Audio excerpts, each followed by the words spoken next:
Hey guys. So I don't do a ton of shows, but I have done enough that I've gathered a few tips that might help people who've never done one before and are thinking about doing it. So the number one thing you want to really consider is how you're going to do your display. So I like to do my display up ahead of time so that I have an idea of how I'm going to set everything up when I get there. So like right now it's a little bit of a mess because I have some things laid out to show you what you should bring with you. But basically, you don't want to have everything just laid out flat on your table. You want to try and give your table some height. Height is a really important thing because you want to have some stuff up at eye level for your customer. You can see under here, I have some boxes just under the blanket to kind of lean stuff up against so they're not all laying flat, although those guys are laying flat right now. Because I have some stuff laid out here on the table. So the other thing I like to do is wear a funny hat. Now I guess this would work okay for me because I do kids stuff, so I can sort of be silly, but I found this hat and look at the eyes. The eyes are just like the big head baby animal eyes, so I thought that was going to be super fun. You also want to make sure that you bring bags. You can have different size bags. I'm kind of running low, so I'd like to have a whole bunch of these nice paper bags, but I ran out, so I'm going to take some plastic with me just so that you can offer your customer bags. Now, some of the more sophisticated shoppers come with their own bags, as you will find. The other thing you want to have is your float. You want to make sure that you have enough change.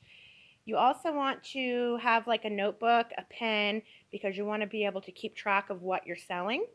You want to make sure you have your scissors, your hole punch, your business cards, just anything that, you're going to need, but you don't really think of ahead of time. This is like the stuff you want to have. Chalk, because you have your chalkboards. I might want to put a towel or something in there for wiping those off. You also can bring your crochet hooks and some yarn. You might have some downtime. Some people like to see the crafters actually at work doing what they love to do. Let's see. I'm going to go back and focus. There we go. So yeah, so I bring along my business cards. That's really important. I also use my business cards as tags. Let's see what else. Oh yeah, I like to store my stuff in tote bins instead of boxes, just because you can fit more in the tote bin, and then once you have everything laid out, you can just kind of tuck them under your table, and you would hopefully have like a longer tablecloth in the front. I just have my blanket there for now because the dog's running around and the kids are running around. And as soon as I'm done this video, I'm going to pack them all back into the totes so they stay nice and fresh. So yeah, same thing like with displays. I could lay these out flat on the table, but I just found this like little banana holders is kind of keeps them all in one spot.